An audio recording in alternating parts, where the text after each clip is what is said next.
మిమ్మును హెచ్చిస్తూ మిమ్మును గణపరుస్తూ పూజిస్తూ కృతజ్ఞతలు సమర్పిస్తుండగా మీరే మహిమ పొందండి.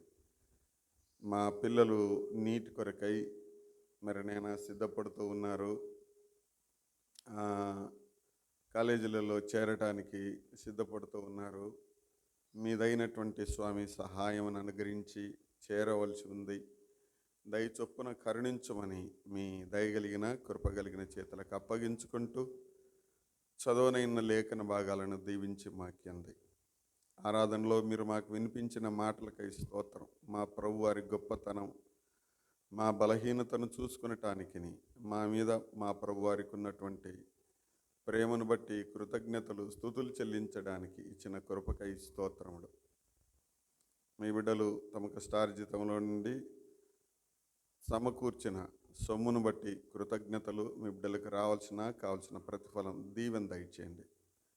ఈ సమయాన నీ వాక్య భాగాన్ని చదువుకొని ఉండగా మా భద్రత బలహీనత తెలుసుకొని నీ సన్నిధిలో తగు జాగ్రత్త కలిగి బలవంతులముగాను నీ రాక కొరకై సిద్ధపడేటువంటి వారముగాను సిద్ధపడిన జీవితాలు కలిగి బ్రతుకుటకు స్వామి సాయం దయచేయండి. సండే స్కూల్ పిల్లల్ని మీరు దీవించండి, మీరు మహిమ పొందండి.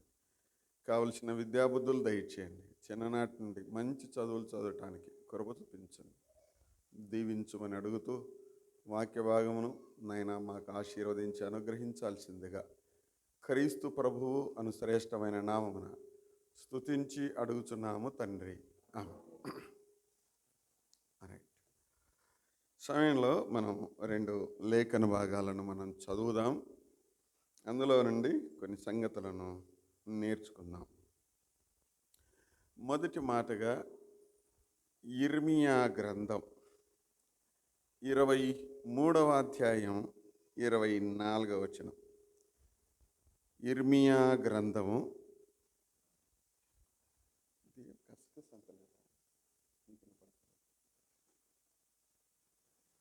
యిర్మీయా గ్రంథము 23వ అధ్యాయం 24వ వచనం. నా తదనంతరం యెషయా గ్రంథం 26వ అధ్యాయం 20-21 వచనాలు, 2 వచనాలను మనం చదువుకుందాము. యిర్మీయా గ్రంథం 23వ అధ్యాయం 24వ వచనం. యెహోవా సెలవిచ్చిన మాట ఏదనగా, నాకు కనపడకుండా రహస్య స్థలములలో దాగగలవాడెవడైనా కలడా? నేను భూమి ఆకాశముల ఎందంతట ఉన్నవాడను కానా? ఇదే యెహోవా వాక్కు. యెషయా గ్రంథం 26వ అధ్యాయం. నా జనమా, ఇదిగో వారి దోషమును బట్టి భూనివాసులను శిక్షించుటకు యెహోవా తన నివాసములో నుండి వెడలి వచ్చుచున్నాడు. భూమి తన మీద చంపబడిన వారిని ఇకను కప్పకుండా తాను త్రాగిన రక్తమును బయలుపరచును. నీవు వెళ్ళి నీ అంతఃపురములలో ప్రవేశింపుము. నీవు వెళ్ళి నీ తలుపులు వేసుకొనుము. ఉగ్రత తీరిపో వరకు కొంచెము సేపు దాగి ఉండుము. మనం చదివిన ఈ 2 వచనాలలో నుండి 2 సంగతులను ఆలోచన చేద్దాము. ఒకటి, ఆయనకు కనపడకుండా, అనగా 23-24 మనం చదివిన ఈ వచనంలో, నాకు కనపడకుండా రహస్యమైన స్థలాలలో దాగగలిగిన వాడు ఎవడైనా ఉన్నాడా? ఇది ప్రశ్న. రెండవది, ఇదే వచనంలో మనం చదువుతూ ఉన్నాము, నేను భూమి ఆకాశములను సృజించిన వాడను, లేదా నేను భూమి ఆకాశముల అందంతట, అంటే భూమి ఆకాశాల అంతటా ఉన్నవాడును అని తెలియదా అన్నట్లుగా రెండవ ప్రశ్న మనం చూస్తూ ఉన్నాం.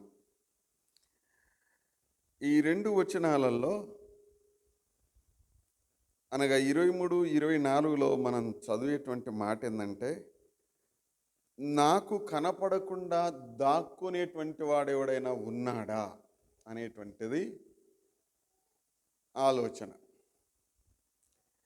కాబట్టి దేవునికి కనపడకుండా దాచిపెట్టుకోవాలి అనేటువంటిది మనుషుల ఆలోచన.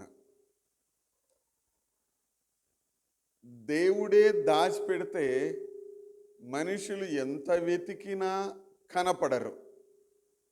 ఇది కూడా దేవుని ఆలోచనే. మళ్ళీ జ్ఞాపకం చేస్తాను, నాకు తెలియకుండా మీరు దాచిపెట్టుకుంటారా అనేటువంటిది దేవుని ఆలోచన. ఒకవేళ దేవుడే గనుక దాచిపెడితే మనుషులు ఎన్నటెన్నటికీ కనుక్కోలేరు. దేవుడు కనుక్కుంటాడు. ఆ సంగతినే మనం ఇప్పుడు క్లుప్తంగా కొన్ని సంగతులను చూద్దాం. ఈ ప్రశ్న, మొదటి ప్రశ్న, నాకు కనబడకుండా రహస్య స్థలములలో దాగలవాడు ఎవడైనా కలడా? దీనిని బట్టి అర్థమయ్యేటువంటి మాట ఏంటంటే, దేవునికి కనపడకుండా దాచిపెట్టుకున్నటువంటి వారు కొందరున్నారు. ఈ సందర్భం కూడా దేవుడు తమ యొద్దకు రావడానికి ముందు, దేవుని రాకకు ముందు ఈ సంభవాలు జరిగాయి. లేదా దేవుని రాజ్యములో ప్రవేశించడానికి ముందు, దేవుని రాజ్యంలో పరలోకంలో చేరుతాము అనడానికి ముందు జరిగేది ఇదే. చదువుదాం వచనాలు. ఒక 4 ఎగ్జాంపుల్ మనం చదివి ఉన్నట్టుగా ఒక 4 ఉదాహరణలు అనగా లేఖనముల నుండి మనం చదువుదాం. నంబర్ 1, ఆదికాండం 3వ అధ్యాయం 8వ వచనం. ఆదికాండం 3వ అధ్యాయం 8వ వచనం. ఏమని చదువుతున్నాం? ఏం పూట? చల్లపూట. ఏం పూటమ్మా? చల్లపూట. చల్లపూటను ఆదామును అతని భార్యయు తోటలో సంచరించుచున్నాయి. దేవుడైన యెహోవా స్వరము విని దేవుడైన యెహోవా ఎదుటికి రాకుండా తోట చెట్ల మధ్యను దాగుకొనగా అనే మాట మనం చదువుతూ ఉన్నాం. ఆదామవ్వలు పండ్లు తిన్నారు. ఏం చేసినారు? దాక్కున్నారు. సమయం చూడండి, చల్లపూటను అని చదువుతూ ఉన్నాం. అనుకూలంగా ఉన్న వాతావరణం, మంచి వాతావరణం, ఆదామవ్వలకు అనుకూలంగా ఉన్న వాతావరణం, దేవునికి అనుకూలంగా ఉన్న వాతావరణం. దేవుడు అనుకూలమైనటువంటి వాతావరణంలో ఆదామవ్వల దగ్గరికి రావాలి అనేటువంటిది దేవుని యొక్క ఉద్దేశం. ఈ అనుకూలమైన వాతావరణములో నుండి దూరము చేయాలి. అమ్మ వింటున్నారా? బయట ఉన్న వాళ్ళు జాగ్రత్తగా వినాలి.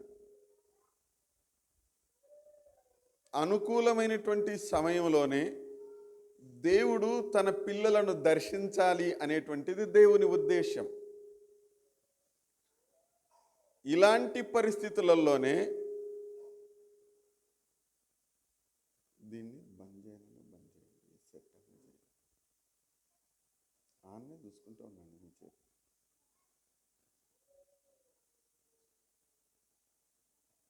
అనుకూలమైనటువంటి వాతావరణంలో దేవుడు తన ప్రజలను దర్శించాలి అనేటువంటిది దేవుని ఉద్దేశం. అనుకూలమైనటువంటి వాతావరణంలో దేవునికి ఇష్టలుగా బ్రతకాలి అనేటువంటిది దేవుని ఉద్దేశం. ఈ అనుకూలమైనటువంటి అనగా దేవునికి వీరు ఇష్టలుగా, అనుకూలంగా, అనుకూలంగానంటే ఆయనకు దగ్గరగా ఇష్టలుగా బ్రతుకుతున్న వీరిని ఇలాంటి సందర్భములోనే దేవునికి దూరం చేయాలి అనేటువంటిది అపవాది ఆలోచన. మళ్ళీ జ్ఞాపకం చేస్తాను, ఇదే మాటే 4 ఎగ్జాంపుల్లలో కూడా. అనుకూలమైనటువంటి వాతావరణం దేవునికిని, మనుషులకును, లేదా తనను నమ్మిన తన పిల్లలకును దేవుడు మంచి తరుణాన్ని ఇచ్చాడు. ఆ మంచి తరుణములోనే దేవుడు తన ప్రజల యొద్దకు రావాలి, తన ప్రజలను దర్శించాలి అనేటువంటిది దేవుని ఉద్దేశ్యం. దేవుని పిల్లలకు అనుకూలమైనటువంటి సమయం అది కష్టం కావచ్చు, ఇబ్బంది కావచ్చు, ఇరుకు కావచ్చు, వేదన కావచ్చు, బాధ కావచ్చు, what ever it may be. దేవుడు నిన్ను దర్శించాలి అనుకున్నటువంటి ఆ సమయం దేవునికి అనుకూలమైన సమయం. అలాంటి సందర్భమే నీకు నాకు కూడా దేవుని వైపు చూడటానికి అనుకూలమైనటువంటి సమయం. ఎప్పుడైతే దేవుని పిల్లలు దేవుడు దగ్గర కావాలి అనుకుంటారో, వింటున్నారా జాగ్రత్తగా? ఎప్పుడైతే దేవుని పిల్లలు దగ్గర కావాలి అనుకునేటువంటి వాతావరణం ఏర్పడుతుందో, పరిస్థితులు వస్తాయో, సమయం వస్తుందో, అలాంటి సమయంలోనే అపవాది దేవుని పిల్లలను దేవునికి దూరం చేస్తాడు. దేవునికి దూరం చేయడమే కాదు, దేవుని యొక్క ఉగ్రతకు గురి చేస్తాడు. అర్థమైందా ఈ మాట? దేవుని పిల్లలుగా మనం తగు జాగ్రత్తగా జీవించకపోతే, దేవునికి వ్యతిరేకంగా నా ప్రవర్తన ఉంటే, దేవుడు రానై ఉన్నాడు. ఇప్పుడు యేసు ప్రభువారి రాక సమీపం. ఆదాము వాళ్ళ దగ్గరికి రానై ఉన్నాడు. ఆయన వద్దామనుకునేలోగా ఏమైపోయింది? వాతావరణం అంతా వేడెక్కిపోయింది. ఆదామవ్వలు దాక్కున్నారు. ఎక్కడున్నారా వీళ్ళు అని అంటే, ఏమైపోయినారు? ఒరే ఆదాము ఎక్కడున్నారా, ఏందిరా సంగతి, యాడిపోయింటిరా అని అంటే, ఏం లేదు స్వామి, నీ స్వరం వినినప్పుడు మేమేం చేసినామంటే దాచిపెట్టుకున్నాం. ఫలితం ఏమైంది? మీరు 14వ వచనం నుండి 19వ వచనం వరకు చదివితే సమస్తము శిక్షకు గురైంది. అంతేనా? ఆ చల్లని మంచి అనుకూలమైనటువంటి ఆ వాతావరణంలో మరణము లేదు, శాపము లేదు, ముళ్ళ తుప్పలు లేవు, ఏదీ లేదు. భూమి మీద మనుషులకు అన్ని పాఠాలు అవసరం. మీకు కాయలు కాసినాయి ఎప్పుడన్నా? పాదాలలో కాయలు కాసినాయి? కాయలు కాసినాయి. అవి కాయలు అంటారు కదా, కానీ కాయలు కాదు, తినే కాయలు అయితే కావు. అవునా? నా బొటన వేలు కంటే నాకు కాయ నొప్పి అంటే ఏందబ్బా ఎట్టుంటుందో అనుకునేవాడిని. ఎప్పుడు గుచ్చుకున్నదో గుచ్చుకున్నది. మరి ఈ మధ్య అంటే పోయిన నెలలోనో ఈ నెల ప్రారంభంలోనో బయటపడింది.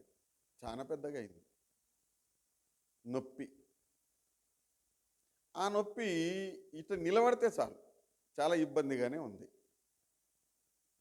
మంచి మనిషిని ఆ చిన్న నొప్పి ఇబ్బంది అంటే, మంచి మనిషిని అంటే ఇంతలా ఇంత పెద్ద మనిషిని ఆ చిన్నది ఇబ్బంది పెడుతుంది. ఈ ఎగ్జాంపుల్ కూడా మీకు సరిపోకపోయి ఉండొచ్చు. నీ మంచి మనస్సును, నీ మంచి జీవితాన్ని అపవాది ఎప్పుడు దేవునికి దూరం చేయాలనా అని చూస్తూ ఉంటాడు. సరేనా? కాబట్టి వీరు ఏమయ్యారు అనంటే, సమస్తానికి శిక్షను తెచ్చారు, ప్లస్ చచ్చిపోయారు కూడా. అంతేనా? తినుదినమున నీవు నిశ్చయముగా చచ్చెదవు. ఎంత ఇబ్బంది ఏర్పడింది. ఆదాము ఎవరు చెప్పండి? ఆదాము ఎవరు? నేనా? గట్టిగా చెప్పు. దేవుని కుమారుడు లూకాసు వార్త 3వ అధ్యాయంలో ఉంటుంది యేసు ప్రభువారి వంశావళిలో. ఆదాము దేవుని కుమారుడు, మనమందరము దేవుని పిల్లలం. ఆదాము తన దోషమును బట్టి తప్పించుకోలేదు. ఎప్పుడూ సిచ్యువేషన్ అనుకూలమైనటువంటి సమయంలోనే ప్రభు వస్తూ ఉన్నాడు. ఈ మధ్యలో ఆదామవ్వ ఇరువురును దేవుడు ముగ్గురు కలిసి మాట్లాడుకోవాల్సిందిక. ఈ మధ్యలోనే అపవాది దూరం చేశాడు. సమస్తానికి శిక్షను, మరణాన్ని, దేవునికి దూరం అయిపోయేటువంటి స్థితిని అపవాది కల్పించాడు. అపవాది కల్పించిన ఆ కల్పనకు, అపవాది ఏర్పాటు చేసిన ఆ ప్లాన్కు వీరు గురయ్యారు.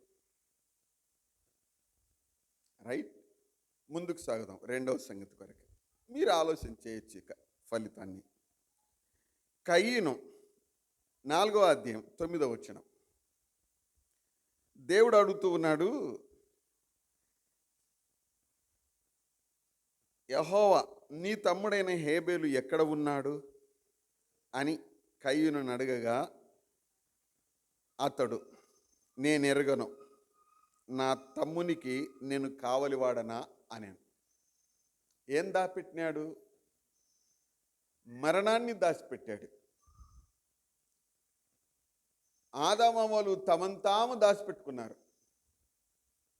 కయీను తమ్ముడి మరణాన్ని దాచిపెట్టాడు. దేవుని ప్రశ్నకు ఎదురు ప్రశ్న వేశాడు. ఏం ప్రశ్న వేసినాడు? బంధుత్వాన్ని మాత్రం బాగానే మాట్లాడాడు. అంతేనా? ఏమంటున్నాడు? నా తమ్ముడే. అబ్బా, ఎంత బాగుందో బంధుత్వం, ఎంత బాగుందో సంభాషణ, ఎంత మంచి పలకరింపో. దేవుడికి చెప్తున్నాడు, నా తమ్ముడిని ఎప్పుడు నా కావల్లో ఉంచుకొని నేను వారికి చాలా స్వాతంత్రం ఇస్తాను. He's a free bird. ప్రభువా, నేనేమన్నా కావలివాడినే? కావలి ఉండను నేను. నా తమ్ముడిని చాలా ఫ్రీగా ఇడిచిపెడతా నేను.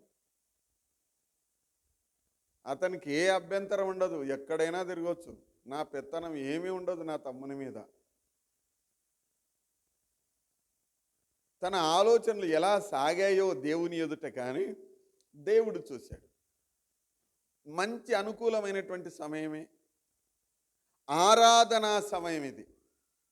అర్థమైందా? దేవుని సన్నిధిలో వీళ్ళు బలి అర్పిస్తున్నటువంటి సమయం. బలిని, ఆరాధనను దేవుడు అంగీకరించాడు, ఒకరిని అంగీకరించలేదు. అయ్యో ప్రభువా, నా ఆరాధన పరిస్థితి, నేను నిన్ను స్తుతించిన పరిస్థితి నువ్వు ఇష్టపడలేదేమో ప్రభువా, క్షమించు నాయన, నా స్థితి బాగలేదు, నేను బాగలేను. వ్యక్తిగతంగా ఒప్పుకోవాల్సింది. అవునా అండి? ప్రభువుని గురించి మనం చదువుతాము, క్షమించుటకు సిద్ధ మనస్సు గల దేవుడు ఇంకొకడు ఎవడైనా ఉన్నాడా? అంత మంచి మనసు అండి, అంత మంచి మనసు అండి. మన పిల్లల ఎడల మనమైనా కోపం చేస్తాము, కొడతాము, గిస్తాము, ఇబ్బంది పడతాము, నొప్పి పడతాము, అనుకుంటాము, ఏడుస్తాము, లేకపోతే వద్దనుకుంటాము. కానీ ఆయన క్షమించుటకు సిద్ధమైన మనస్సు కలిగిన దేవుడు ఇంకొకడు ఎవడైనా ఉన్నాడా అని చదువుతాం. అంత మంచి మనసు అండి మన ప్రభువారిది. అలాంటి ప్రభు ఎదుట నా తమ్ముని గురించి నన్ను ఎందుకు అడుగుతావు? అట్లా ఏమి ఇబ్బంది ఏం లేదు. నేను కావలివాన్ని ఏం కాదు, లేదా నా కంట్రోల్లో నా తమ్మునేమి ఉంచుకోలేదు. నేను ఎదురు ప్రశ్న వేశాడు. ఏ ఫలితం మనం చూస్తాము. ఏం ఫలితం? 4వ అధ్యాయం 10 నుండి 12 వచనాలు ఏం చదువుతాం? ఏంది నువ్వు చేసిన పనేంటిది? నీ తమ్ముని యొక్క రక్తం నేలలో నుండి నాకు మొరపెడుతుంది. నీ తమ్ముని రక్తాన్ని నీ చేతిలో నుండి తీసుకొనడానికి నోరు తెరిచిన ఈ నేల నా ఎదుటనే ఉంది. ఈ నేల మీద ఉండకుండా నీవు ఏమైనావు? శపించబడిన. ప్రభు వస్తున్నాడు. ఒకవేళ వచ్చి ఏం చెప్పేవాడో? వీరి అర్పణను అంగీకరించాడు. కయీన్ దగ్గరికి వచ్చాడు. ఎందుకు ప్రభువా నా అర్పణను అంగీకరించలేదు అని అనింటే ఏం ఇబ్బంది అయ్యిండేది కాదు. మంచి వాతావరణం అది. బలి అర్పిస్తున్నా, ఆరాధిస్తున్నా, స్తుతిస్తున్నా, స్తోత్రం చెల్లుతున్నా, ప్రభువును పూజిస్తున్నటువంటి సమయం. ఆ సమయంలో దేవుడు నా ప్రార్థనను అంగీకరించలేదు అన్న సంగతి కయీనుకు అర్థమైపోయింది. తన కఠినమైన మనస్సు, తనకు వ్యతిరేకంగా తన మనస్సు బాగలేదు, తను మంచివి ఇవ్వలేదు అన్న సంగతి తనకు అర్థమైపోయింది.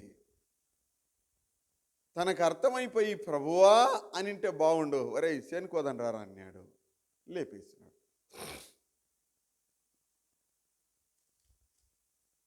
వినండి పిల్లరా, ప్రభువును ఆరాధించేటువంటి మనం మొదటి దాంట్లో నేను చెప్పాల్సిన మాట, సహవాసమును కోల్పోయిన ఆదామవ్వలు ఆరాధనలో, అర్పణలో, ఆరాధనలో దేవుడిచ్చినటువంటి వాటిని పాలు పంపును పొందే విషయంలో తప్పుగా ప్రవర్తించిన కయీను. అది కూడా ఎప్పుడు? ప్రభువు రాకకు ముందే, ప్రభు వచ్చి మాట్లాడడానికి ముందే. జాగ్రత్త.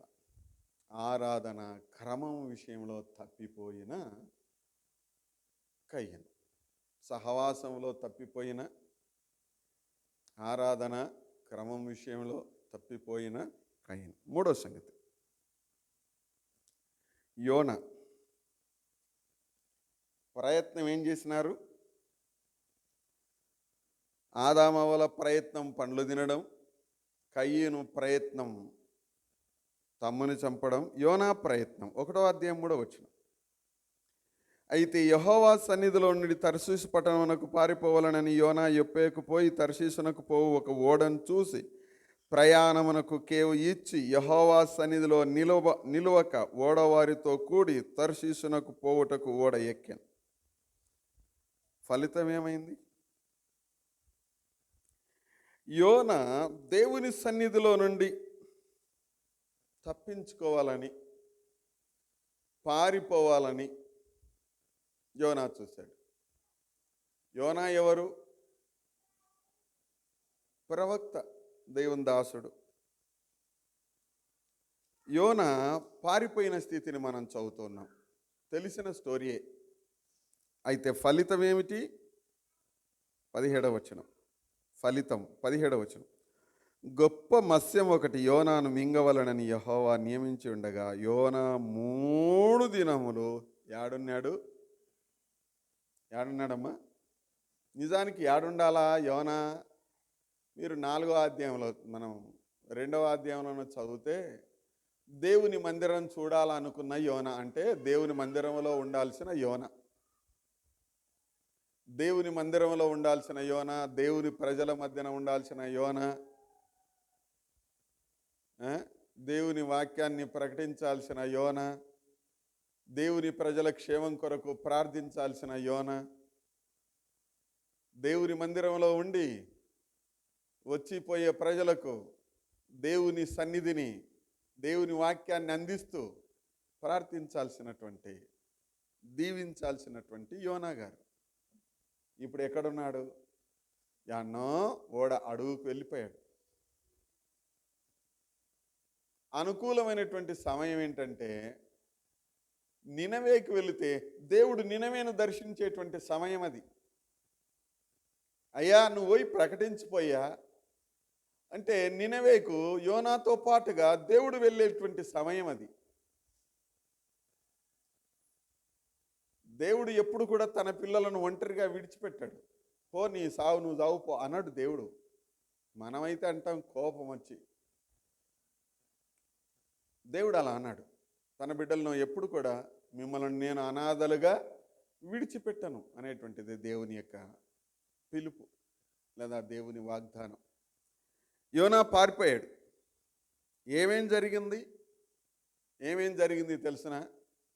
ఓడవాళ్ళు ఇబ్బంది పడినారు. ఓడకు నష్టం, ధనం నష్టం, ధాన్యం నష్టం.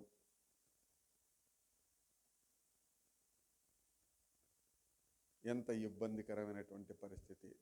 తనకుగా నష్టం.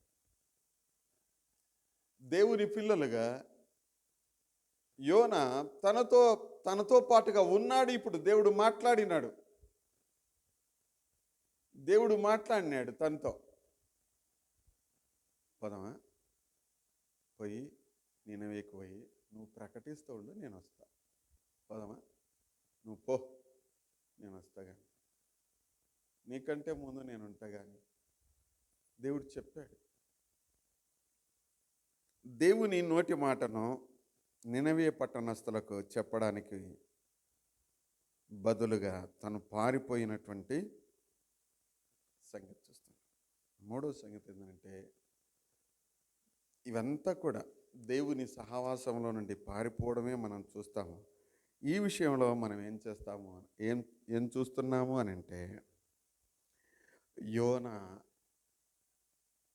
యోనా దేవుని మాటను ధిక్కరించిన యోనాగా చూస్తున్నాం. దేవుని మాటను ధిక్కరిస్తే ఆ ప్రజలు, ఒకవేళ యోనా గ్రంథం ఒక్కసారి తిప్పండి. యోనా, మీకా, నహూము, హబక్కూకు అనుకుంటా తిప్పండి.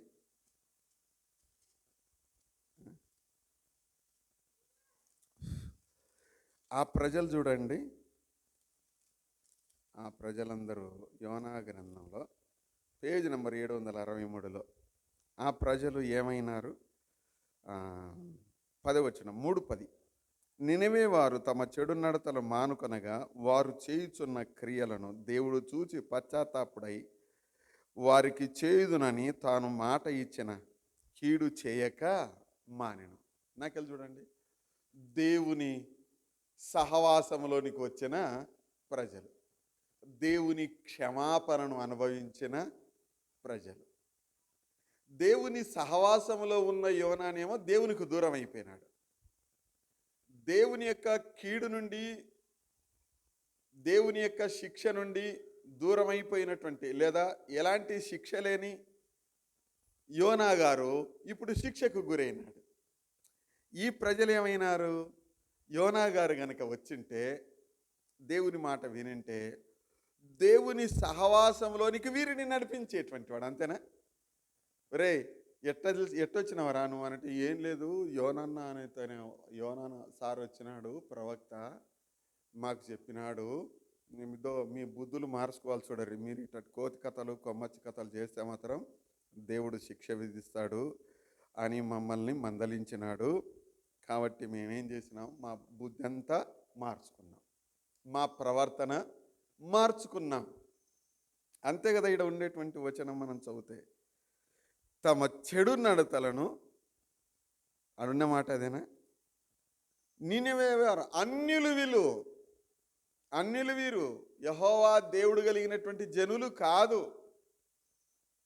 ఇశ్రాయేలు ప్రజలను, నినవే సిరియాకు సంబంధించినటువంటి, అస్సూరుకు సంబంధించినటువంటి శత్రు దేశానికి సంబంధించినటువంటి వారు. వీళ్లకు సొంతంగా యోనా యొక్క ఆస్తికి, యోనా ప్రజలకు నష్టం చేసినటువంటి వారు వీళ్ళకు సువార్త ప్రకటించడం ఏంది అనుకున్నాడేమో. నష్టం కలిగించిన వారికి దేవుడు అవకాశాన్ని ఇవ్వకుండా విడిచిపెట్టాడు. ఆ అవకాశం వీళ్ళు వాడుకున్నారు. రానైనటువంటి కీడును తప్పించుకున్నాడు. ఇప్పుడు యోనాను ఆలోచన చేస్తే వారిని కీడులోనే విడిచిపెట్టి ఈయన కీడులో పడ్డాడు. అంతేనా? మొదటి అధ్యాయం 3వ వచనంలో దేవుని శిక్షకు గురైన ఇట్లా అనుకోవచ్చు సాదృశ్యంగా మరణానికి గురైనటువంటి యోన. మళ్ళీ ఆత్మీయమైనటువంటి బోధలో అది వేరే పరిస్థితి. ప్రస్తుత విషయాన్ని మనం చూస్తూ ఉన్నాం. నాలుగవ సంగతి ఐదవ అధ్యాయం అపోస్తుల కార్యముల గ్రంథం 5వ అధ్యాయం 3వ వచనం. అప్పుడు పేతురు, అననీయ, నీ భూమి వెలలో కొంత దాచుకొని పరిశుద్ధాత్మను మోసపుచ్చుటకు సాతాను ఎందుకు నీ హృదయమును ప్రేరేపించెను? ఫలితం ఏంటిది? 5వ వచనం. ప్రయత్నం, డబ్బు దాచిపెట్టుకున్నాను. ప్రయత్నము, ఫలితం అని 2 మాటలు రాసుకున్నాను అనమాట. ప్రయత్నం, యోనా ప్రయత్నం పారిపోవడం, ఫలితం చాప కడుపులో పడడం. అననీయ ప్రయత్నం, నీ భూమి వెలలో కొంత దాచుకొని పరిశుద్ధాత్మను మోసపుచ్చుటకు సాతాను ఎందుకు నీ హృదయమును. నిజానికి అందరూ తెచ్చిస్తున్నారు, తెచ్చియాల్సిందే. ఇయ్యాల్సినటువంటి దేవుని సన్నిధికి తీసుకురావాల్సినటువంటి సొమ్ము విషయంలో దాచిపెట్టుకున్నారు. దేవునికి ఇవ్వాల్సినటువంటిది దేవునికి ఇవ్వకుండా దాచిపెట్టుకున్న కారణాన ఫలితాన్ని మనం ఏం చదువుతున్నాం? 5వ వచనంలో, అననీయ ఈ మాటలు వినుచునే ప్రాణము విడువగా వినిన వారికందరికి మిగుల భయము కలిగదు. పేతురు ఇంక కొంచెంసేపు ఉంటే పేతురుతో మాట్లాడతాడు, లేదా పరిశుద్ధాత్మ దేవుడు తనతో మాట్లాడబోతున్నాడు. అదే కదా పేతురు గారు అంటున్నది. అన్నీ ఈ సందర్భాలలో దేవుడు వారిని దర్శించడానికి కొంచెము ముందు ఇబ్బందిని ఎదుర్కొన్నారు అన్న సంగతిని మనం చదువుతున్నాం. 5వ ఉదాహరణ ఎవరు దాక్కుంటారు? ప్రకటన గ్రంథం ప్రయత్నం. ప్రకటన గ్రంథం 16వ అధ్యాయం 17వ వచనం, 6వ అధ్యాయం 15 నుండి 17 వచనాలు. ప్రకటన గ్రంథం అంటే లాస్ట్ వచనాలు, 6వ అధ్యాయం లాస్ట్ వచనాలు. భూరాజులు, గనులు, సహస్రాధిపతులు, ధనికులు, బలిష్ఠులు, ప్రతి దాసుడు, ప్రతి స్వతంత్రుడు కొండ గుహలలోనూ బండ సందులలోనూ దావుకొని సింహాసనాసీనుడైన వాని యొక్కయు గొర్రెపిల్ల యొక్కయు ఉగ్రత మహాదినం వచ్చెను. దానికి తాళజాలిన వాడెవడు? మీరు మా మీద పడి ఆయన సన్నిధికిని గొర్రెపిల్ల ఉగ్రతకును మమ్మను మరుగు చేయుడి అని పర్వతములతోనూ బండలతోనూ ఏం చేస్తున్నారు? ఎవరికి చెప్పుకుంటున్నారు? ఎవరు వీళ్ళు? ప్రభుత్వ అధికారులు. ఇంతవరకు 4 ఎగ్జాంపుల్లో దేవుని ప్రజలను చూసాము. దేవుని ప్రజలు దేవునికి వ్యతిరేకులైన విడిచిపెట్టాడు, ప్రభుత్వ అధికారులను కూడా విడిచిపెట్టాడు. ఈ కొండ గుహలు, బండ సందులు వీళ్ళకి ఎప్పుడు తెలిసినాయి? తీర్థయాత్రలు, ఆయా ప్రయాణాలు. విశ్వాసులముగా చాలా తీర్థయాత్రలు చేస్తుంటారా? క్రైస్తవ యాత్రలు కూడా తీర్థయాత్రలు ఉంటాయి కదా. తీర్థయాత్ర బస్సు మోషన్ ఉంటుందా? ఉంటాయంట యాత్రలు. ఇక్కడ ఎవరెవరు మనం చూస్తున్నాం? ప్రయత్నం ఏమిటి? వీరు పెద్ద అధికారులు.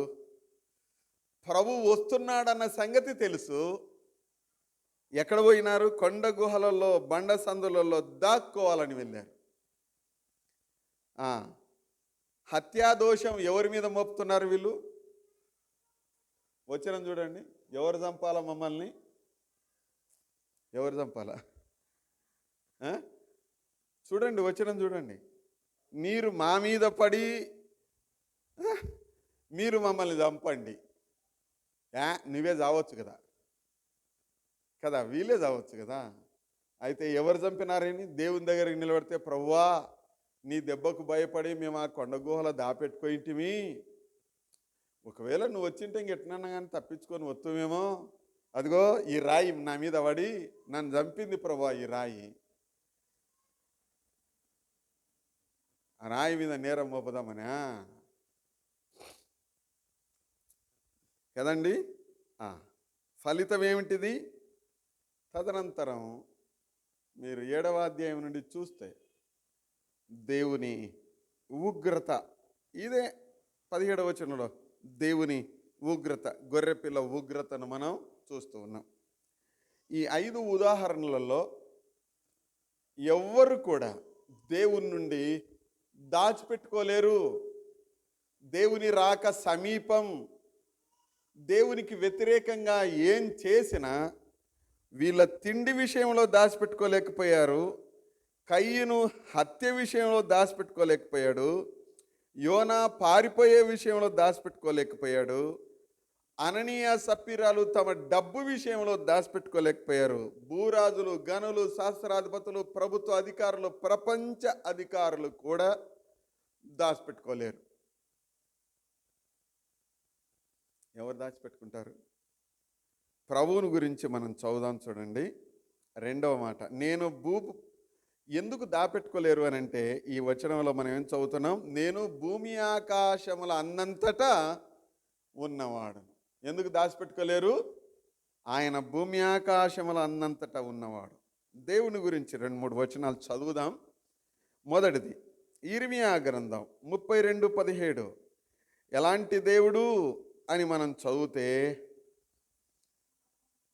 సైన్యములకు అధిపతి యెహోవాను పేరు వహించువాడా, సూర్యుడా, మహాదేవా, నీ అధిక బలము చేత, చాచిన బాహు చేత భూమి ఆకాశములను సృజించితివి. మార్కు 10:27లో దేవునికి సమస్తము సాధ్యం అనగా సర్వశక్తిమంతుడైనటువంటి దేవుడు. నేరుగా మనం చదువుతాం, నేను సర్వశక్తి కలిగిన దేవుడు అని కానా అని. ఇర్మియా 32:17, మార్కు 10:27లలో దేవునికి సమస్తము సాధ్యం. ఎందుకొరకు? భూమి ఆకాశములను ఆయనే సృజించాడు. కాబట్టి ఇంకా ఏడ దాచిపెట్టుకుంటావు? అనగా మనం నమ్మిన దేవుని యొక్క గొప్పతనం, శక్తిమంతత్వాన్ని చూస్తూ ఉన్నాం. ఆయన భూమి ఆకాశములను సృజించిన దేవుడు, సర్వశక్తిమంతుడైనటువంటి దేవుడు. అంత మాత్రమే కాదు, యోనా ఆలోచన చేసుకున్నాడు కదా, పారిపోయాడు. 2వ సంగతి రోమా 11:33, హెబ్రీ 4:13.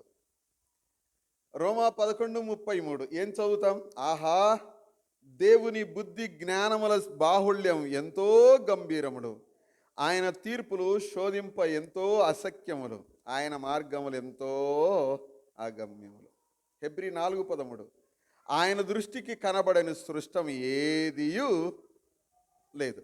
మనం ఎవనికి లెక్క అప్పచెప్పవలసి ఉన్నదో ఆ దేవుని కన్నులకు సమస్తమును మరుగు లేక తేటగా కనబడుచు. 2వ మాట ఏంటంటే, ఆయన సర్వజ్ఞాని. పిల్లరా, ఆయన సర్వజ్ఞాని. అందుకొరకే ఎవడు మిమ్మును మోసపరచెను అంటున్నాడు. భూమిలో ఇది కాదా రక్తం అని అంటా ఉన్నాడు. ఏందయ్యా యోనా అని అన్నాడు. ఏందయ్యా అననీయా అని అన్నాడు. పిల్లరా, కాబట్టి ఆయనకు సమస్తము తెలుసు. 3వ మాట, మనం నమ్మిన ప్రభువారు ఎలాంటి వాడు? ఇర్మియా గ్రంథం 23, 23, 24 వచనాలలో మనం ఏం చదివినాము? భూమి ఆకాశముల ఎన్నంతటా ఉండు దేవుడు. అక్కడ ఒక మంచి ప్రశ్న ఉంది. 23 గుర్తుపెట్టుకుంటారా? వచనం చూడండి, ఇర్మియా 23 ఈజీగా గుర్తుపెట్టుకునడానికి చూడండి త్వరగా. నేను సమీపమున ఉండు దేవుడను మాత్రమేనా, దూరమున ఉండు దేవుడను కానా, నాకు కనబడకుండా రహస్య స్థలములలో దాగలవాడేవాడు, నేను భూమి ఆకాశముల ఎన్నంతటా ఉన్నవాడను కానా, యేసు ప్రభువారిని గురించి వాళ్ళు ఏమంటున్నారంటే యోహాను సువార్త 16:30 ప్రభువుని గురించి అన్నమాట. అయ్యా ప్రభువా అని యేసు ప్రభువారి దగ్గరికి వచ్చి యోహాను సువార్త 16:30 సమస్తమును ఎరిగినవాడవనియు ఎవడును నీకు ప్రశ్న వేయ అగత్యము లేదనియు ఇప్పుడు ఎరుగుదము. శిష్యులు అన్నటువంటి వారు, దేవుని యొద్ద నుండి నీవు బయలుదేరి వచ్చితివని దీని వలన నమ్ముచున్నాము అని చెప్తే, ఇప్పుడా నువ్వు నమ్మేది అని ప్రభువారు మందలించారు. అంటే ప్రభువారి యొక్క శక్తిని మనం చూస్తూ ఉన్నాము. మూడవ మాట, దేవుడు సర్వవ్యాపి, అంతటా ఉన్నటువంటి వాడు. ఆయన అంతటా ఉన్నటువంటి వాడు. అందుకొరకే మనం వీటన్నిట్లలో యోహాను సువార్త 21:17 మనం చదువుతాం. పేతురు వ్యసనపడి, ప్రభువా నీవు సమస్తము ఎరిగిన వాడవు అని అంటాడు. 21వ అధ్యాయం 17వ వచనం, నువ్వు నన్ను ప్రేమిస్తున్నావా పేతురు అని అంటే, ఎన్నిసార్లు అడుగుతావు ప్రభువా, నీవు సమస్తము ఎరిగిన వాడవు. నేను బొంకినేది ఎరుగును, నేను చేపలకు పోయినది కూడా నీకు తెలుసు, అన్నీ నీకు తెలుసు, కాబట్టి నువ్వు సమస్తమును ఎరిగిన వాడవు ప్రభువా అనేసాడు. కాబట్టి ప్రియులారా, దేవుని పిల్లలుగా మన జీవితాలను మనం ఇలా చూసుకుందాం ప్రియులారా. ఫలితముగా మనం చదివిన ఈ వచనాల ఫలితముగా తోటి సోదరులతో ఒక వచనం చదవండి ఫలితం కొరకు. సంఖ్యాకాండం 32:23 ఇలా ప్రారంభమవుతుంది. ఫలితాన్ని మనం చూద్దాం. మోషే గారు రూబేను, గాదు, మనస్సే అర్ధగోత్రపు వారితో చెప్పిన మాట, మీరు అట్లు చేయని ఎడల యెహోవా దృష్టికి పాపం చేసిన వారు అగుదురు కనుక మీ పాపం మిమ్మును పట్టుకొనునని తెలుసుకున్నాడు. ఏంటిది? ఇది సహోదరులతో కలిసి మీరు యుద్ధానికి వెళ్ళాలి. మీరు యోర్దానుకు యువతల మాకు ఆస్తి దొరికిందిలే, మాకు అంతా సరిపోయిందిలే, మా పశువులకు మా పిల్లలకు మాకు అందరికీ సరిపోయిన ఆస్తి దొరికింది యువతల. రూబేను, గాదు, మనస్సే వారి సగం గోత్రానికి దొరికిందని అనుకోకండి. మీరు నది దాటి మీ సహోదరులతో పాటు కలిసి యుద్ధానికి వెళ్ళాలి. లేదు, కలిసి ఐక్యంగా ముందుకు సాగకపోతే మీరు పాపం చేసిన వారు అగుదురు, మీ పాపము మిమ్మును పట్టుకుంటుంది. ఫలితం ఏంటి అని అంటే, తోటి సహోదరులతో కలిసి యుద్ధానికి వెళ్ళాలి, లేదా తోటి సహోదరులతో కలిసి ముందుకు సాగాలి. ఇది సంఘంలో అవసరం. ఏమండి? అట్లు చేయకపోతే పాపం అన్నమాట మనం చదువుతూ ఉన్నాం. హెబ్రీ పత్రిక 2వ అధ్యాయం 1వ వచనం 3-4 వచనాలు మనం ఏం చదువుతూ ఉన్నాం? కాగా 3-4 వచనాలు చూడండి. కాగా మనము వినిన సంగతులను విడిచిపెట్టి కొట్టుకొని పోకుండానట్లు వాటి యందు మరి విశేష జాగ్రత్త కలిగి ఉండవలెను. ఇంత గొప్ప రక్షణను నిర్లక్ష్యం చేసిన ఎడల ఎలాగూ తప్పించుకుందామో. కాబట్టి తప్పించుకొనలేని శిక్ష ఉంది. విశ్వాసులముగా రక్షణలోనే, దేవుని భద్రతలోనే ఉండాలి. ప్రభు రానై ఉన్నాడు, ఈడెవడో కొత్తోడు వచ్చినాడు, ప్రభు వచ్చినప్పుడు అడుగుదాం అనుకోవాల్సింది ఆదామవ్వారు. కయీను, ప్రభువా నీవు వస్తావు ఖచ్చితంగా, వాన్ని అంగీకరించినావు, నాదెందుకు అంగీకరించలేదు అడగడానికి సిద్ధంగా ఉండాల్సింది. యోనా, ప్రభువా వాళ్ళు ఇలాంటి వాళ్ళు, నీవేమో నన్ను పోమంటున్నావు, నేను పోను అని అడగడానికి సిద్ధంగా ఉండాల్సింది. దేవుని సన్నిధిలోనే ఉండాల్సింది. అననీయ, ప్రభువా ఇంత సొమ్మంతా ఇస్తే నా పరిస్థితి ఏంటిది, నాకు కావాలనుకుంటున్నా, సహాయం దయచేయని అంత తెచ్చి అక్కడనే పరిశుద్ధాత్మదేవుని అడగాల్సింది. పేతురుకు చెప్పాల్సింది నా పరిస్థితి ఏంటిది అని. దేవుడు జవాబు చెప్పేటువంటి వాడు. పిల్లరా, దేవుని పిల్లలుగా సీక్వెన్స్ దానికి వచ్చేటువంటి పరిణామాలు చాలా ఇబ్బందికరంగా మారకుండా ఉండాలి. వీళ్ళకు వచ్చినటువంటి పరిస్థితులు, ఫలితాలు చాలా భయంకరమైనటువంటి పరిస్థితులు ఎదుర్కొన్నారు. భూరాజులు, ప్రపంచ నాయకులు అందరూ కూడా ఈ శిక్షను ఎదుర్కోబోతున్నారు. ప్రభువు రాకకు ముందు. కాబట్టి మనం వినిన సంగతులను విడిచిపెట్టిపోకుండా జాగ్రత్త పడాల్సిన వారమై ఉన్నాం. గొప్ప రక్షణను నిర్లక్ష్యం చేయొద్దు. ఏమండి? వాటి యందు మనం ఏం కలిగి ఉండాలంట? మరి విశేష జాగ్రత్త కలిగి ఉందాము అని హెబ్రీ పత్రిక 2వ అధ్యాయం 3-4 వచనాలలో మనం చదువుతాం. విశేష జాగ్రత్త, చాలా జాగ్రత్త అవసరం. ఇప్పుడు చదువుకుందాం. మనకు యెషయా గ్రంథం 26వ అధ్యాయం 20 నుండి 24 వచ్చి 26వ అధ్యాయం 21 వచనాలు. నా జనమా, ఎంత మంచి మాట! ఇదిగో వారి దోషమును బట్టి భూనివాసులను శిక్షించుటకు యెహోవా తన నివాసములో నుండి వెడలి వచ్చుచున్నాడు. ఇది ప్రభు రెండవ రాకడ. యేసు ప్రభువారికి ఉన్న పేరు యెహోవా. భూమి తన మీద చంపబడిన వారిని ఈకను కప్పకుండా తాను త్రాగిన రక్తమును బయలుపరచును. కాబట్టి నీవేం చేస్తావు? నీవు వెళ్ళి నీ అంతఃపురములో ప్రవేశింపుము. నీవు వెళ్ళి నీ తలుపులు వేసుకొనము. ఉగ్రత తీరిపో వరకు కొంచెము సేపు దాగి ఉండము. ఈ కొంచెము సేపు సంఘము ఎత్తబడిన ఆ కాలం 1000 ఏండ్ల కంటే ముందు, 7 ఏండ్ల శ్రమల కంటే ముందు ఈ శ్రమలను దేవుడు భూమి అన్నంతట భయంకరమైనటువంటి ఉగ్రత చేత ప్రజలు తమను తాము చేసుకున్న దోషమును బట్టి దేవుని చేత శిక్షించబడడం. ఇశ్రాయేలు ప్రజలు దేవునికి వ్యతిరేకంగా ప్రవర్తించినందుకు వారికి శిక్ష.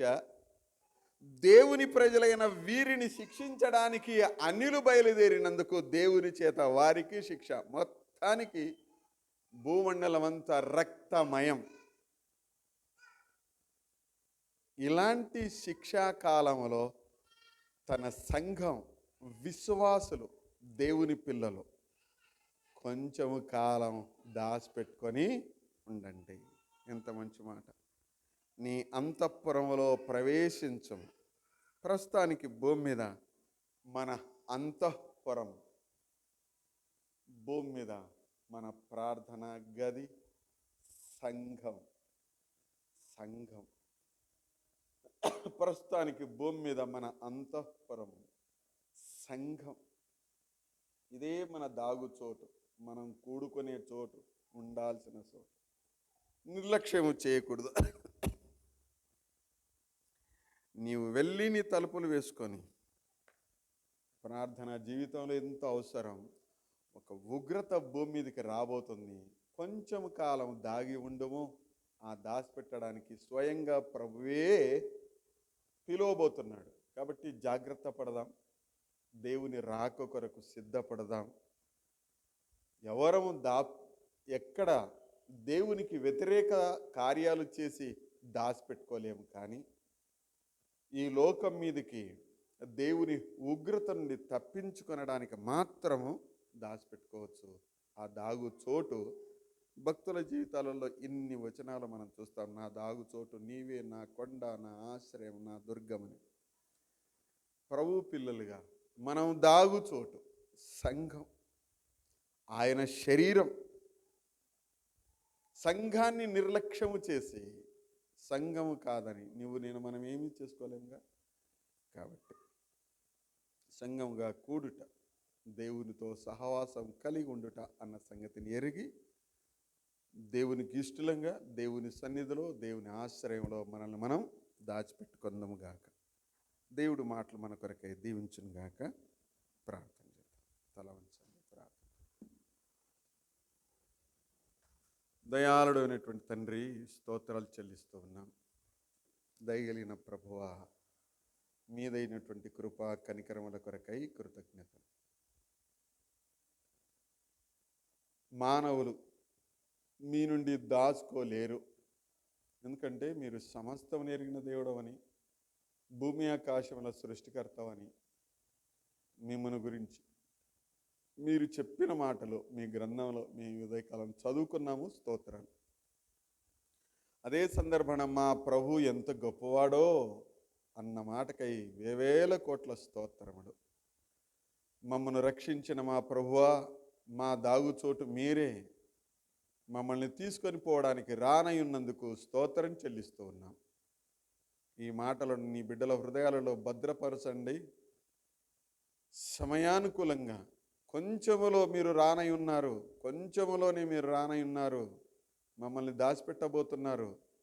ఈ అనుకూలమైనటువంటి వాతావరణం ఎరిగి అపవాది అనుకూలంగా వాడుకుంటాడేమో అని జాగ్రత్త పడి నీ కొరకు సాక్షులుగా జీవించడానికి చాలనే సహాయం దయచేయి. మేము ఉన్న ప్రదేశంలో నిన్ను గణపరచుటకు భాగ్యం దయచేయండి.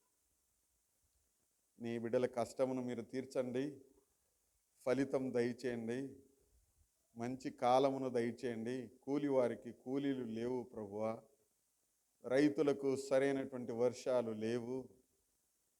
నైనా కృపతో మీరు జ్ఞాపకం చేసుకునండి. మా దేశమును, మా రాష్ట్రమును, ప్రభుత్వములను మీరు దీవించండి.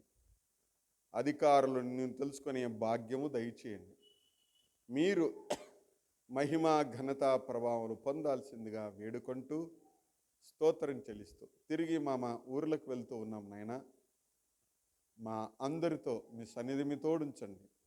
ఈ మాటలు విన్న బిడ్డలందరినీ మీరు దీవించుదరని, నీ సంఘమును మీరే భద్రం చేయమని వేడుకుంటూ కావలసిన ఆయుష్ ఆరోగ్యముల చేత ఉంచుమని ప్రభువును రక్షకుడు క్రీస్తు యేసు అని శ్రేష్టమైన నామమున స్తుతించి వేడుకుంటున్నాము తండ్రి, ఆమేన్. మన తండ్రి అయినటువంటి దేవుని ప్రేమ, ప్రభు అయినటువంటి యేసుక్రీస్తు వారి యొక్క కృప, పరిశుద్ధాత్మ దేవుని అన్యోన్య సహవాసము, సన్నిధి, నడుపుదల మనకును మన క్షేమం కోరి ప్రార్థిస్తున్న సకల పరిశుద్ధులకును సదాకాలం తోడయుండి నడిపించునుగాక.